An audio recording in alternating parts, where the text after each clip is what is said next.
Assalamualaikum warahmatullahi wabarakatuh. Alhamdulillahilladzi khalaqas samawati wal arda wa ja'ala dzulumati ila nur. Summa alladziina kafaru bi rabbihim ya'dilun walladzi khalaqakum min tin summa qada ajalan wa ajalun musamma indahu summa antum tamtarun. Wa huwa Allahu bis samawati wa fil ardi ya'lamu sirrakum wa jahrakum wa ya'lamu ma tasifun. Asyhadu an la ilaha illallah wahdahu la syarika lah innama huwa ilahun wahid. Allahu la ilaha illa huwa rabbul arsyil azim. Allahu la ilaha illa huwal hayyul qayyum.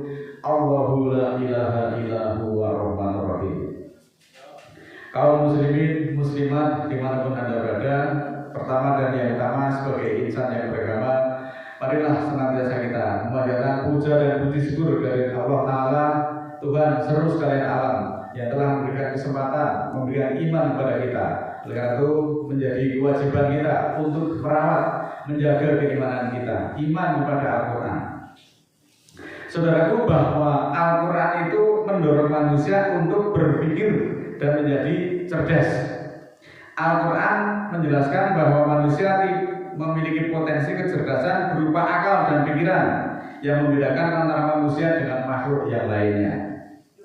Beberapa hal yang dapat dipelajari dari Al-Quran tentang kecerdasan antara lain sebagai berikut, bahwa Al-Quran menyuruh manusia itu untuk berpikir, untuk merenung dan untuk melakukan refleksi ataupun introspeksi terhadap diri kita. Kemudian Al-Quran mengandung ayat-ayat yang menantang manusia untuk mengembangkan kecerdasannya. Al-Quran juga menggunakan istilah-istilah yang berkaitan dengan kecerdasan itu seperti takilun, yatafakarun, yatadabarun, tafkohun, dan tadakarun. Dan masih banyak lagi ayat-ayat yang mewajibkan kita agar mengkaji dan mentadabbur Al-Quran. Selain itu, Al-Quran juga mengandung isyarat-isyarat ilmiah seperti halnya ayat-ayat yang berkaitan dengan sains dan teknologi. Nah, pada forum ini kita akan masih melanjutkan tentang sebuah perjuangan.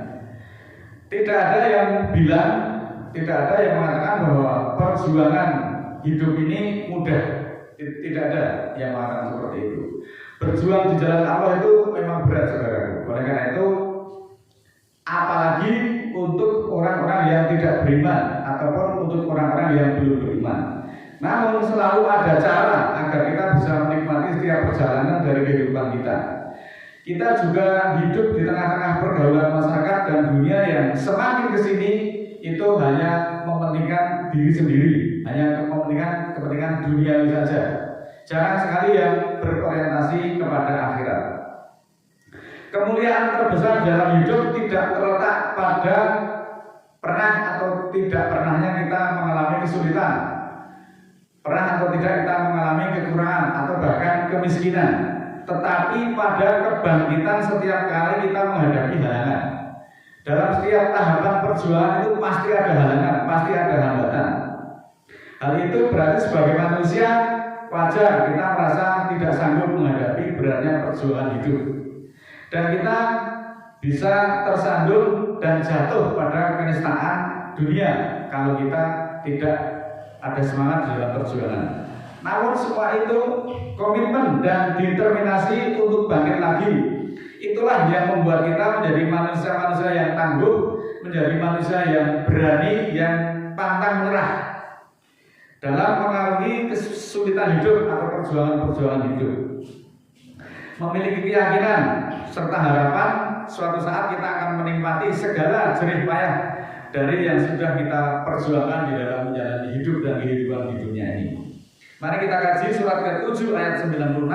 A'udzubillahi minasyaitonir rajim. Bismillahirrahmanirrahim. Walau ana ahlal qura amanu wa taqu latafatahna alaihim barakatin minas sama'i wal ardi walakin kadabu fa'akhadnahum bima kanu yaksibun. Yang artinya sebagai berikut. Kalau sekiranya penduduk negeri ini beriman dan bertakwa kepada Allah, maka akan kami bukakan atas mereka barokah dari angkasa dan bumi. Tetapi mereka mendustakan, maka akan kami ambil mereka, akan kami siksa mereka lantaran apa-apa yang mereka kerjakan.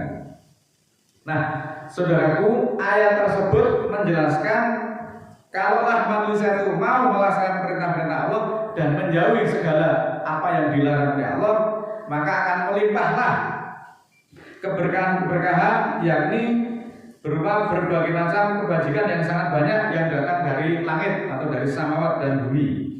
Artinya nanti langit akan menurunkan hujan, kemudian bumi menjadi subur dan menghasilkan tanaman-tanaman yang melimpah ruah, masyarakat menjadi makmur dan hidup menjadi sejahtera menikmati hasil tanaman yang beragam. Jika penuh dengan bergelimangan dosa dan angkara murka, maka yang muncul adalah sebaliknya, yaitu musibah dan bencana alam. Langit tidak mau menurunkan hujan, bumi kemudian akan kering keruntang dan tidak ada yang bisa ditanam. Akibatnya manusia akan kekurangan pangan, kekurangan air minum. Atau sebaliknya, kalau langit itu mau menurunkan hujan, hujan yang diturunkan berlebihan sehingga terjadi banjir di mana-mana dan membuat manusia itu sengsara. Ini kalau orang tidak mau mentadabbur mengaji petunjuk-petunjuk Allah yang ada di dalam Al-Quran dan merasa bangga dengan pelanggaran dan dosa yang dilakukan oleh manusia. Surat ke-9 lebih lanjut di dalam surat 9 ayat 46, walau aradul khuruja la a'udu lahu mudatan walakin karihallahu bihasahum fasabaqahum wakilan mudu ma'al qaidin. Kalau mereka ingin berangkat berjuang, tentulah mereka telah mempersiapkan diri untuk suatu persiapan. Tetapi Allah membenci keberangkatan mereka, lalu dihalanginya lah mereka dan dikatakan duduklah atau tinggallah bersama orang-orang yang tinggal. Ini pelajaran. Jika orang itu mau berangkat berjuang, berangkat mencerdaskan akal pikiran kita dengan Al-Quran, mendatangi petunjuk-petunjuk Al-Quran di mana itu dilaksanakan, maka tentulah mereka telah menyiapkan persiapan untuk keberangkatan itu. Tetapi Allah tidak menyukai keberangkatan mereka. Karena apa? Ya karena mereka munafik. Jadi berjuang itu tidak dengan sepenuh hati. Kemudian dikatakan kepada mereka, tinggallah kamu bersama orang-orang yang tinggal. Justru itu Allah itu seakan-akan menghalangi semangat dari perjuangan dari orang-orang yang setengah hati dalam berjuang itu, sehingga mereka tidak ada giroh, tidak ada semangat.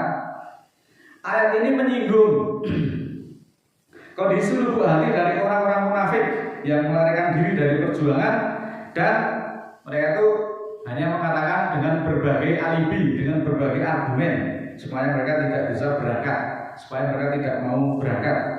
Karena itu mereka juga sama sekali tidak menampakkan diri mempersiapkan sarana yang akan dipergunakan untuk menunjang perjuangan atau keberangkatan mereka itu. Itulah sebabnya pada dasarnya Allah tidak suka atas kehadiran orang-orang semacam itu. Oleh karena itu Allah menghilangkan semangat mereka dalam menyertai mereka di dalam perjuangan. Nah, semangatnya memang sudah dipatahkan. Yang mematahkan justru dirinya sendiri. Oleh karena itu saudaraku, marilah berjuang itu memang harus betul-betul kita landasi hanya iman dan takwa kepada Allah, bukan mengharap ridho atau mengharap pujian dari manusia. Inilah yang menggunakan perjuangan dari orang-orang yang beriman dan orang-orang yang malas berjuang. Bahkan di dalam surat ke-4 ayat 142, innamal munafiqina yukhadi'una Allahi. Ulangi, innamal munafiqina yukhadi'una Allaha wa huwa khadi'uhum. Wa idza qamu ila sholatan wa qamu kusala yura'una nasa wa la yadhkuruna Allaha illa qalila.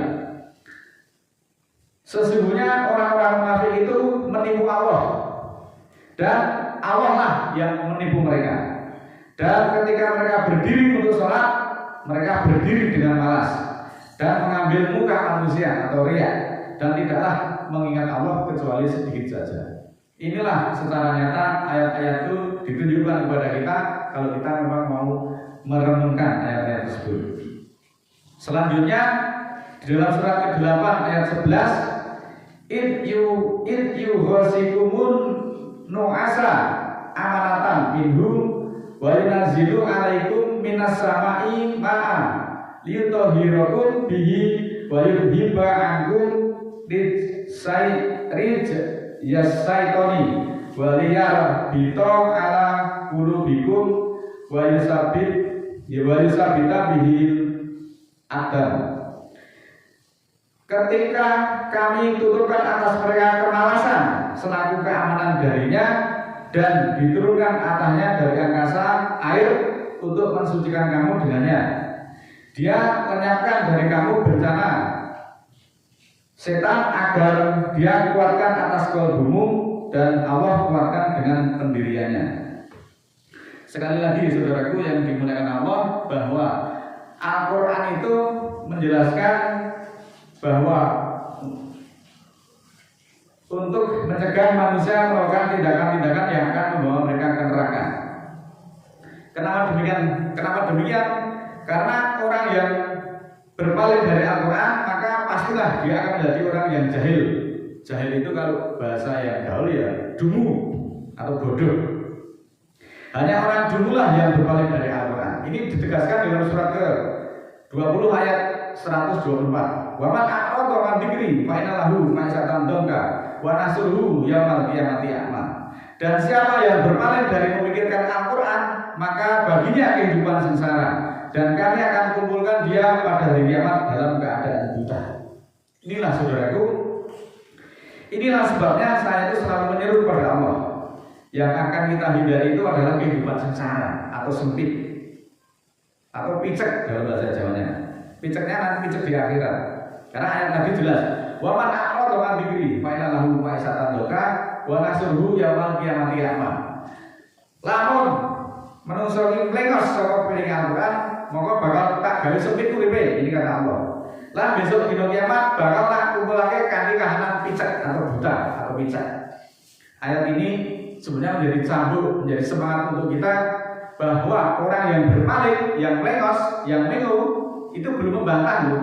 Baru berpaling, baru mlengos saja di dunia itu hidupnya sudah dibuat sempit oleh Allah. Nanti akan lebih sempit lagi, akan lebih sengsara lagi di akhirat, karena mereka di akhirat akan dikumpulkan dalam keadaan akma. Akma itu ya buta, ya picak dalam bahasa Jawanya. Ini makanya kalau orang tidak mau memikirkan Al-Quran, ya betul-betul orang itu dulu.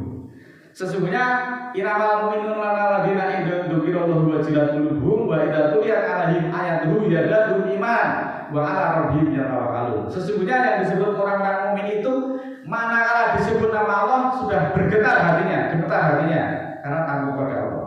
Dan ketika dianalisakan kepada mereka ayat-ayat, mereka zadatuhum imanan, mereka tambah iman.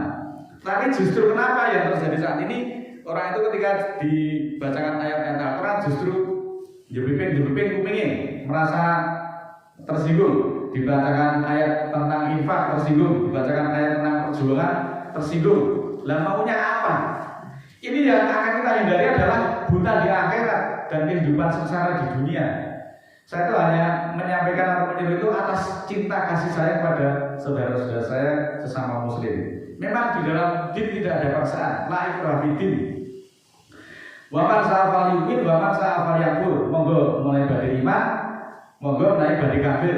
Itu pilihan ada pada diri kalian masing-masing. Tetapi sebagai orang yang berpikiran waras, ayat Toha, surat Toha 124 ini apakah ini tidak menjadi pertimbangan untuk kita semuanya? Di mana ketika orang itu berpaling dari Al-Quran, maka di dunia mereka hanya akan memperoleh kesulitan dan kesulitan. Berbagai kesulitan itu akan membelitnya. Maka sebaiknya kita introspeksi itu. Nek kesulitan yang datang kita bertubi-tubi seakan bencana kok tidak kunjung selain untuk menghampiri kita, keluarga kita, itu introspeksi. Apakah kalian sudah berjuang di jalan Allah? Nah, belum. Jangan saja rasa-rasa, tidak ada berbagai alasan dikemukakan, alasan bermacam-macam.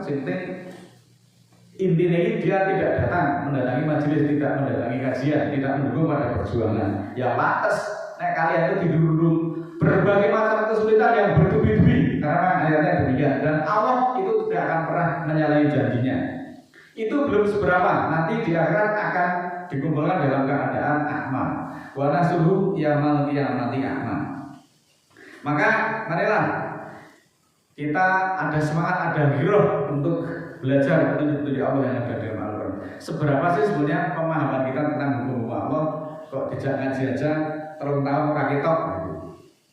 Surat ke-20 ayat 128, awalan yahdilahum kam ahlakna qablahum minal quruni wa yamsuna fi masakinihim inna fi dzalika la'ayati li ulil albab. Tidaklah menunjuki bagi mereka untuk dipikirkan berapa banyak generasi yang kami binasakan sebelum mereka, padahal mereka berjalan di tempat-tempat kediaman orang-orang itu. Bahwa pada yang demikian itu ada ayat bagi orang-orang yang mau hidup tertib. Kalau kita mau hidup tertib, ya ikuti Al-Quran. Jangan berpaling dari Al-Quran. Apalagi nyepeleke, apalagi membantah, apalagi menyanggah. Maka bagi yang hidup tertib, ingin hidup tertib, ikutilah Al-Quran. Niscaya hidupmu akan nyaman. Dan jangan mengikuti hawa nafsu yang rendah, dan jangan mengikuti kebanyakan manusia. Jangan mengikuti para penyeru-penyeru yang menyesatkan manusia itu tetapi tidak disadari. Maka ikutilah penyeru yang sesuai dengan Al-Quran. Itu yang harus kita ikuti. Mengikuti kebanyakan itu justru kebanyakan manusia dunia itu hanya akan menyesatkan manusia dari Al-Quran. Maka kalau kita ibadah itu jangan mengikuti umumnya wakil, tetapi ikutilah Al-Quran. Ya kita dikatakan tidak umum ya tidak masalah, karena memang kita orang khusus bukan orang umum. Orang umum itu hanya akan masuk neraka, sedangkan orang-orang yang dikhususkan itulah yang akan mendapatkan ampun dari sisi Allah. Maka berjuang itu sebaiknya ojo lerek sak durunge panen.